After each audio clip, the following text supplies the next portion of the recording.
A los que están aquí en Europa, buenos días a los que nos acompañan desde América Latina. Hoy tenemos un evento muy particular y muy grato, que es la presentación del libro de Roberta Simoes Nascimento, Teoría de la legislación y la argumentación legislativa, Brasil y España desde una perspectiva comparada. Este libro fue publicado en portugués primero y ahora estamos anunciando, celebrando y lanzando la publicación en castellano. No solo es un gran trabajo y un enorme aporte a este tema que tanto nos interesa en Girona y que en el mundo académico en general está teniendo un impacto muy fuerte, sino que además demuestra, digamos, la capacidad de Roberta, el conocimiento sobre el tema y el aporte que es un aporte, ¿cómo decirlo? Muy interesante, no solo por la perspectiva comparada entre América Latina y España, sino por la capacidad de Roberta en este libro eh, de, de compatibilizar todas las teorías y enfoques sobre la legislación racional que son tan importantes. Antes de darle la palabra a Roberta y agradecerle nuevamente su presencia, voy a hacer una pequeña presentación del curso que estamos ofreciendo en Girona, que es un curso de especialización online sobre legislación racional, del cual Roberta es profesora a partir de esta edición, junto con Francesco Ferraro, que también nos acompaña, y yo misma. El curso que estamos ofreciendo en Girona, si se ve la pantalla, se ve, ¿verdad? Sí. Es un curso completamente online, es un curso de especialización dirigido por Jordi Ferrer y coordinado por mí, en donde, como ya dije, son profesores, además de yo misma, Francesco Ferraro y Roberta. Además, este año tenemos como profesores invitados a Jordi Ferrer, a José Luis Díaz Recollés, a José Luis Martín, a David Martínez Zorrilla y a Silvia Sorceto. Eh, Algunas características adicionales del curso. En primer lugar, la inscripción está abierta hasta el 28 de julio o hasta que se llenen las primeras 100 plazas, con lo cual es importante, digamos, si se está interesado, no perder demasiado el tiempo. El inicio del curso es el 27 de septiembre, es enteramente online y dura 9 semanas. Se obtiene el título de especialista, que es equivalente a 6 créditos europeos. El curso básicamente no tiene horarios porque está estructurado mediante la docencia, mediante videos cortos y dinámicos que pueden verse en cualquier momento. La bibliografía es compatible con la realización de otras actividades. Este es un curso pensado para quienes están trabajando en este momento. La bibliografía optativa sí es mucho más rica y mucho más grande en volumen, pero por supuesto es simplemente para quienes les interesen determinados temas y puedan y quieran profundizar. Habrá clases y tutorías online con los docentes y seminarios online con los profesores invitados. También el año pasado fue un gran éxito, un foro que tuvimos sobre debates y dudas y creación de vínculos, que por supuesto repetiremos este año. Y finalmente, tanto el trabajo final como las tutorías pueden realizarse en castellano, portugués, italiano o inglés. Así que estos son, digamos, las características del curso. El curso está estructurado en tres grandes módulos. Uno introductorio, en el cual vamos a ver qué es y por qué es importante la racionalidad legislativa, y vamos a estudiar y discutir sobre los distintos modelos y niveles de racionalidad legislativa en autores como Atienza, Vingens, Waldron, etc. Los problemas más comunes, especialmente para Iberoamérica, de las leyes, que son la falta de eficacia y efectividad, y también discutiremos un tema sobre el cual ha escrito mucho y discutido mucho Francesco Ferraro, que es la legislación simbólica. Sobre este primer módulo tendremos 2 seminarios, el de José Luis Díaz Ripollés sobre leyes penales irracionales, criterios y propuestas de solución, y el seminario de Jordi Ferrer sobre la descuidada relación entre legislación sustantiva y procesal. El segundo módulo se vincula más con la legislación como proceso, no tanto como producto. Entonces, vamos a discutir y pensar sobre qué es argumentar legislativamente, cuándo una ley está justificada como racional y razonable. Vamos a hablar sobre la deliberación y otros modos de discusión parlamentaria, y finalmente la segunda parte del módulo, y esto es muy importante, está dedicado al control judicial de la racionalidad legislativa y los estándares jurisprudenciales, una tendencia que cada vez se impone más en el mundo entero. Y sobre este módulo tendremos dos seminarios, el seminario de David Martínez sobre irracionalidad, persuasión y falacias argumentativas, y el seminario de José Luis Martí sobre inteligencia artificial e inteligencia colectiva al servicio de una mejor legislación. Este seminario de José Luis Martí podría también ubicarse en el tercer módulo, en donde vamos a ver las nuevas tecnologías y los nuevos enfoques de la legislación. Para esto vamos a discutir y preguntarnos qué es el enfoque comunicativo de la legislación. Vamos a hablar sobre el lenguaje sencillo y común y el visual law, la legislación basada en la evidencia y la llamada smart legislation y el nudging.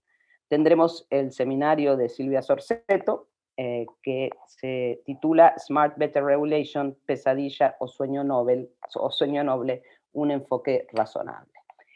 Así que bueno, ya no los molesto más, simplemente los invito a conocer la página del curso y a responderemos todas las preguntas que quieran formular sobre el curso. Así que muchísimas gracias y dejo de presentar la pantalla para darle la palabra a Roberta. Gracias, Roberta. Hola, buenas tardes y buenos días, en fin, a todos. Muchas gracias, Carolina. Mis primeras palabras solo pueden ser de agradecimiento por el día de hoy. Agradezco la forma generosa y atenta de esta invitación y toda la deferencia con el libro, conmigo, en fin. Aprovecho para saludar a todos que están aquí en vivo por el tiempo. Es un placer esta oportunidad de discutir las ideas del libro. Entonces agradezco el tiempo y la voluntad de todos de estar aquí en un viernes a estas horas. Bueno, yo empiezo diciendo que el libro surgió de las investigaciones que llevé a cabo en el doctorado, como acabo de explicar Carolina. Trata de diversos aspectos de la teoría de la legislación y de la argumentación legislativa. Esos aspectos funcionan como unas piezas de un gran rompecabezas que sería la teoría de la legislación y la argumentación legislativa.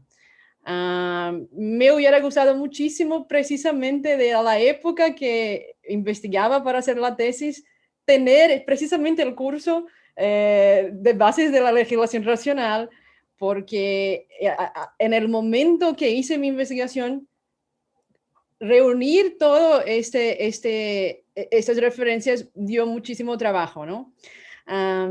Bueno, sería necesario muchísimo tiempo para discutir los diversos aspectos del libro, así que seleccioné uno de los temas centrales que aparece en la introducción y acompaña todo el libro, y que está por detrás también de todo el planteamiento del propio curso, bases de la legislación racional, que es precisamente en qué sentido los legisladores deben motivar las leyes que elaboran, ¿no? Se ha hablado mucho de argumentación judicial y muy poco de la argumentación legislativa. En general, las teorías se centran en lo que dice el proceso judicial, en los jueces, en cómo ellos deciden, en el momento de la aplicación de la ley, pero se ha publicado muchísimo poco sobre la argumentación legislativa, es decir, sobre cómo los legisladores argumentan para aprobar las leyes. La verdad es que predomina un cierto menosprecio por el valor teórico de este tipo de argumentación que se lleva a cabo durante la elaboración de las leyes. Yo pienso que mirar hacia ese momento, la argumentación para la elaboración de las leyes podría ayudar muchísimo a hacer mejores leyes. Muchos de los problemas que surgen en el momento de la aplicación del derecho podrían ser resueltos si nos detuviéramos en este momento, ¿no? Y la verdad es que existen claras diferencias entre el razonamiento judicial y el razonamiento legislativo, y una de ellas es precisamente la relativa a esta obligación de motivación. Es indiscutible que los legisladores tienen más libertad que los jueces. Me gustaría compartir pantalla. No sé si puedo, Carolina. Tengo permiso para eso. ¿Sí? Sí, sí, A sí. ver, bueno, ese es un fragmento del libro. No sé si pueden ver. Bueno, que es un esquema en que pongo precisamente esas diferencias entre el funcionamiento del razonamiento legislativo y del razonamiento judicial, ¿no? Están como que comparados. Y eso ayuda un poco a comprender la importancia de dedicar atenciones específicamente a lo que hacen los legisladores, porque es una labor completamente diferente, ¿no? A empezar por las profesiones, ¿no? Los legisladores y los jueces. Los jueces son funcionarios independientes, ¿no? Se les prohíbe incluso la afiliación a partidos políticos, mientras que los legisladores son filiados a partidos políticos. Los legisladores se someten a esas elecciones periódicas, o sea, hay una accountability, mientras que los jueces no tienen responsabilidad política, ¿no? Los jueces gozan de gran estabilidad, mientras que los legisladores cumplen mandatos, ¿no? Periódicos. Los jueces son especialistas en el derecho, mientras que los legisladores no se les exigen una formación específica. Los jueces son imparciales, mientras los legisladores representan siempre los intereses de sus electores. Las decisiones de los jueces se basan en el derecho y las decisiones del legislativo se basan en la ideología, no necesariamente dentro del derecho, ¿no? Los jueces deben motivar sus resoluciones, y de los legisladores en general, en el actual estallo, por así decir, teórico en que estamos, no se les exige la motivación como condición, ¿no? Obligada. Los jueces actúan unipersonalmente o como mucho en tribunales, ¿no? De manera colegiada, pero los legisladores intervienen en órganos numerosos, ¿no? El Poder Judicial está diseñado para lograr el consenso, ya el legislativo está diseñado para administrar el desacuerdo. El Poder Judicial tiene una cierta homogeneidad de sus miembros, mientras que en el legislativo hay gente de todo tipo, sobre todo esos días. En el Poder Judicial hay rigurosa jerarquía, ¿no? En el sistema, y entre los legisladores hay más flexibilidad, sobre todo para superar las reglas del procedimiento parlamentario. Los compromisos y los acuerdos políticos son medios legítimos para las tomas de decisiones, ¿no? Para las negociaciones. Eso hace parte de la dinámica parlamentaria, mientras que en el Poder Judicial la única manera de contornar los desacuerdos es a través del sistema de recursos. Bueno, no se puede elegir los temas que van a, los jueces no pueden elegir los temas que van a juzgar, y esa es una de las características del legislativo, ¿no? Ellos pueden elegir las pautas, ellos tienen poder de agenda. Bueno, y aquí los tipos de razonamiento, ¿no? En el Poder Judicial predomina la subsunción, mientras que en el legislativo el razonamiento práctico. Una de las más marcadas diferencias es precisamente de que el Poder Judicial toma decisiones con ojos hacia el pasado, ¿no? Se refiere al pasado. Y los legisladores o sí toman sus decisiones orientadas al futuro. hay un razonamiento predominantemente de ponderación, de concretar fines constitucionales, mientras que en el Poder Judicial la ponderación es excepcional. Los jueces toman decisiones siempre en casos en concreto, ¿no? A excepción del control concentrado de constitucionalidad, la respuesta es hacia un problema específico. Y en el Poder Legislativo hay una gran diferencia, que es la necesidad de dar una respuesta a todos los casos de la misma naturaleza, ¿no? Hay más discrecionalidad también por eso. La coherencia en el legislativo juega un papel más débil, mientras que en el Poder Judicial eso es mucho más importante. Y si en el Poder Judicial la preocupación es cumplir con el derecho, ¿no?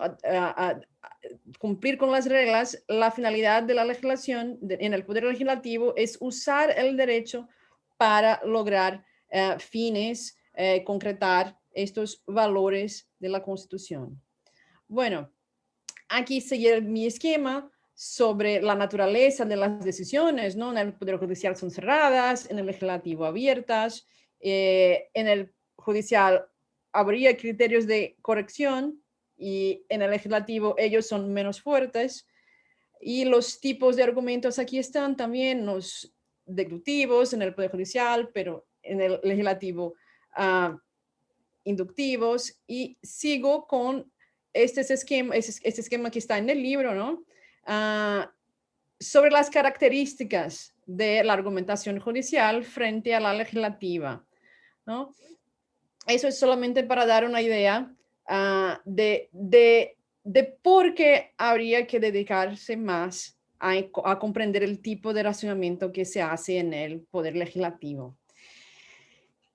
Eso para enseñar que sí, a los jueces podemos exigirles que den razones, pero a los legisladores, bueno, sería preferible que también dieran razones, aunque en mi opinión eso no vaya a ser una condición para la validez de las leyes. Ese es un tema todavía un poco polémico. Hay incluso quienes entienden que no hace falta que los legisladores den razones porque la legitimidad lo tiene en el origen, en las urnas. Y bueno, pero yo no estoy de acuerdo con eso, ¿no? Y todo mi esfuerzo en el libro fue precisamente en enseñar que los legisladores tienen que presentar razones, ¿no? Y la metáfora que uso es la de que la teoría de la argumentación legislativa y todas las herramientas que se pueden encontrar en las teorías de la legislación funcionan como recetas de cocina, ¿no? Es posible cocinar sin seguir receta, pero es preferible cocinar siguiendo esa receta, siguiendo un método, y de la misma manera seguir un método puede garantizar leyes mejores, ¿no? Las técnicas, los métodos, las herramientas que dispone la teoría son útiles precisamente porque es preferible seguir este guión porque el resultado puede ser mejor, ¿no? Creo que es importante contar todo eso porque todavía se escucha por ahí posiciones retrógradas diciendo que eso no es derecho, que eso es política, y sin embargo, no, esa visión no parece acertada porque traer este momento presuntamente prejurídico para los estudios teóricos hace falta traer este momento para consolidar precisamente todos los saberes que ya existen del arte de hacer leyes más capaces de alcanzar sus objetivos, ¿no? Este es un tema que hace falta estudiar más y en ese sentido el libro es un intento de traer el panorama, ¿no? De todas las opciones que hay para legislar mejor, ¿no? Yo he empezado a estudiar eso en el 2015. Había todavía poca gente cuidando de este tema a la época y desde entonces hubo un rápido incremento en escritos y publicaciones sobre este momento legislativo, y eso es la prueba de que es un tema muy prometedor. Y entonces, si yo tuviera que sintetizar cuál es la pregunta central del libro, es cómo hacer leyes mejores, ¿no? ¿Qué herramientas están ahí disponibles y qué se puede hacer para tener leyes bien hechas, ¿no? La verdad es que a lo largo del tiempo esta pregunta fue cambiando, la respuesta fue cambiando a lo largo del tiempo. De un modo más o menos cronológico, se puede indicar que la primera preocupación se centraba en la técnica legislativa, en la manera de redactar el texto, en el perfeccionamiento de los textos normativos. En general, son recomendaciones centradas en el uso del lenguaje, vocabulario, el estilo, la estructura, todo con el objetivo de que la futura ley sea más clara. Y ese conocimiento es un conocimiento, por así decirlo, eterno, permanente. No es posible imaginar rutinas legislativas sin seguir estos consejos. Entonces, la técnica legislativa como una primera herramienta ofrece consejos como consejos básicos, ¿no? De cómo encontrar un orden lógico para estructurar los artículos de la ley, que hay que preferir la estructura clásica, sujeto, verbo, objeto. Hay que recordar que es más fácil entender lo positivo de que lo negativo. Por ejemplo, deténgase en el semáforo rojo, es más fácil de entender que no avance hasta que se apague la luz roja, y utilizar las palabras, las mínimas, las estrictamente necesarias y ninguna más. Aplicar el género neutral, aunque estemos en tiempos en que el lenguaje inclusivo esté de moda. Garantizar el sentido claro del uso de las conjunciones y o, si la intención es copulativa o disyuntiva. Sin embargo, se ha observado que la mayoría de los problemas no estaban precisamente en el texto en sí mismo, sino en un momento previo, es decir, en la propia decisión legislativa.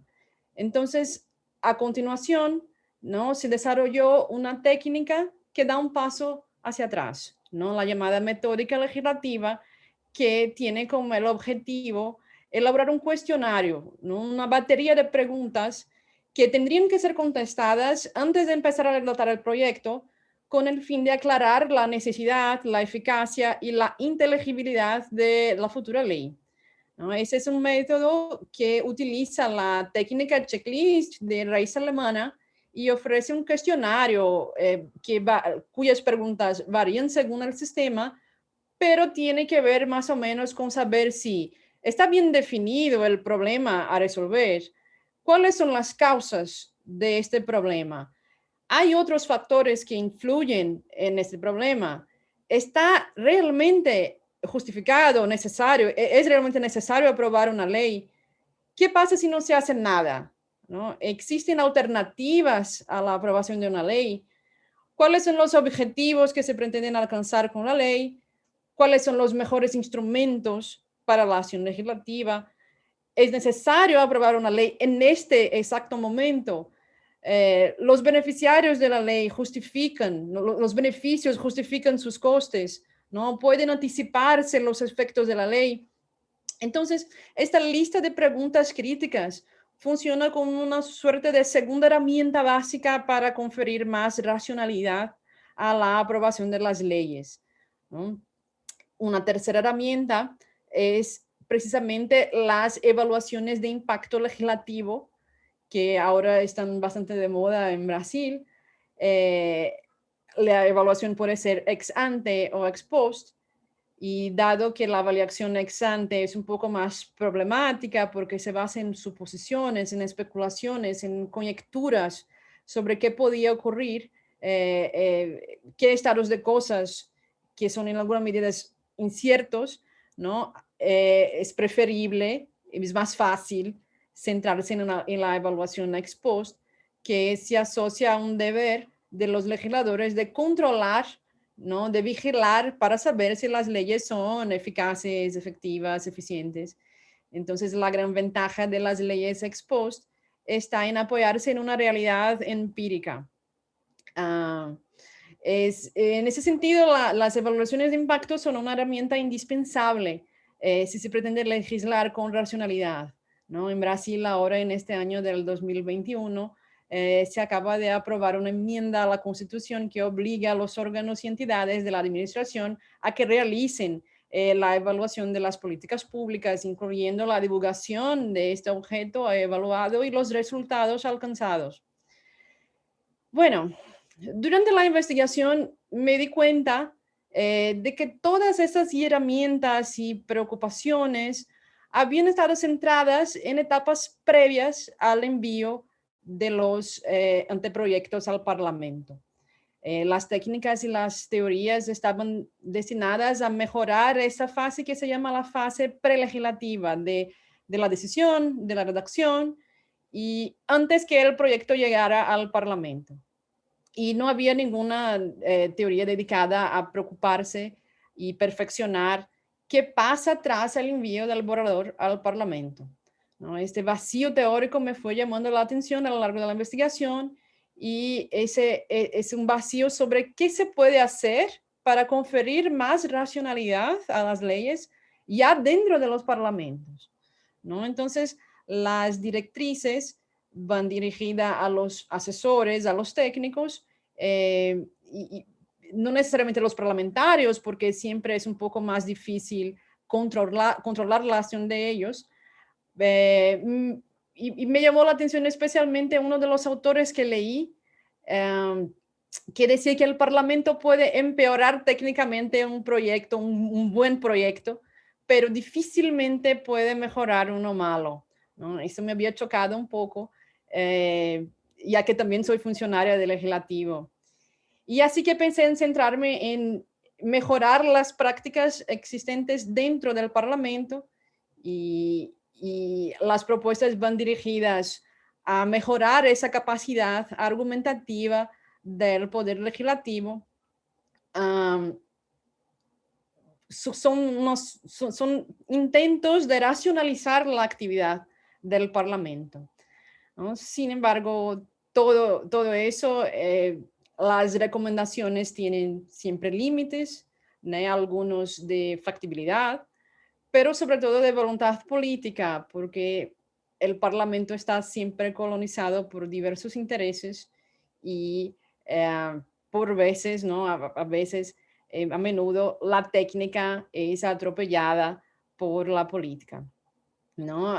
Bueno, a lo largo del texto yo fui intentando enseñar la importancia de racionalizar eso y creo que la principal aportación de una perspectiva argumentativa en el ámbito de la elaboración legislativa, y esa es la preocupación que se basa también en el curso de Legislación Racional, sobre todo el módulo 2, ¿no? Es la formulación de preguntas críticas dirigidas a desenmascarar los objetivos encubiertos y de esta manera evaluar la legitimidad y la justicia de la decisión en concreta, ¿no? La decisión legislativa en concreto. Así,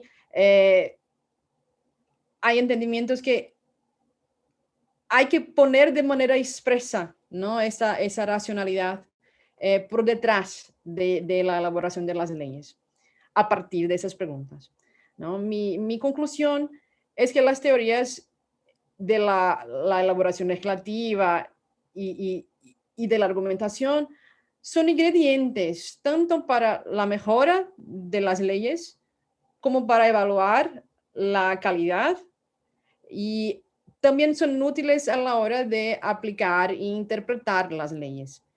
Conocer todas esas herramientas que están en el libro y que están en el curso, ¿no? De la teoría de la legislación es un punto de partida interesante a la hora de interpretar también, pues permiten comprender mejor la ocasión legis y el problema que se pretendía solventar. Y este punto de partida supone precisamente que los textos legales, ¿no?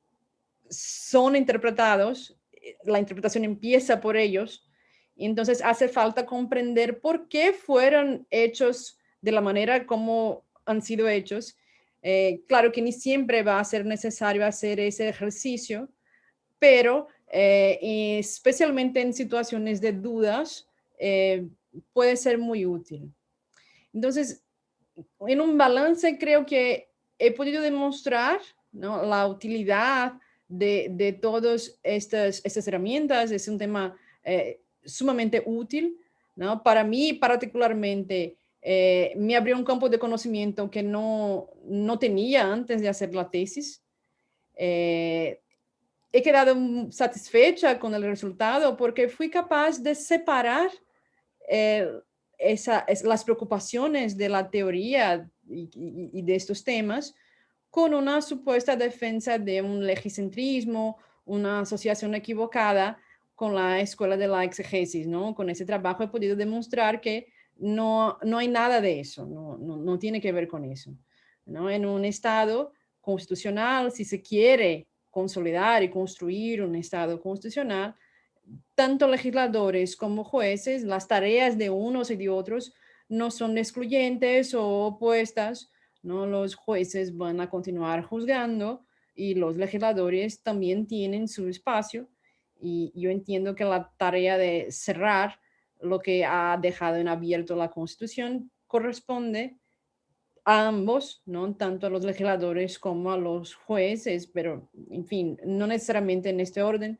Y es una tarea que es convergente y cooperativa, ¿no? En este contexto, eh, las leyes son como la partitura, ¿no? En la música, ¿no? La música no es solo la partitura, o sea, no son solamente las leyes, pero es posible tocar y hacer música también sin las partituras. Entonces, eh, eh, eh, aunque sea que esté bien, ¿no? Que sea posible la existencia de ellas, puede ayudar mucho, ¿no?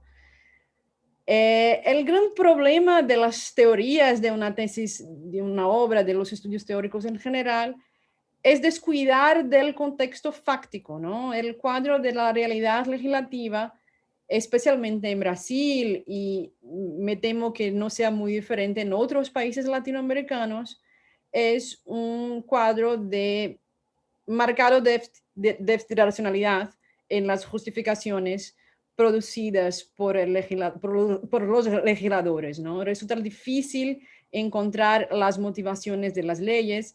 Las razones a veces están escondidas, no quedan expuestas. Hay muchas falacias en el debate parlamentario, y este contexto fáctico, esta realidad, revela una notable dificultad para establecer con claridad, en lo que respecta a diversas leyes, el vínculo entre la decisión legislativa y las razones subyacentes a ellas, ¿no? Entender esas razones de por qué la ley ha sido aprobada de la forma como fue aprobada, ¿no?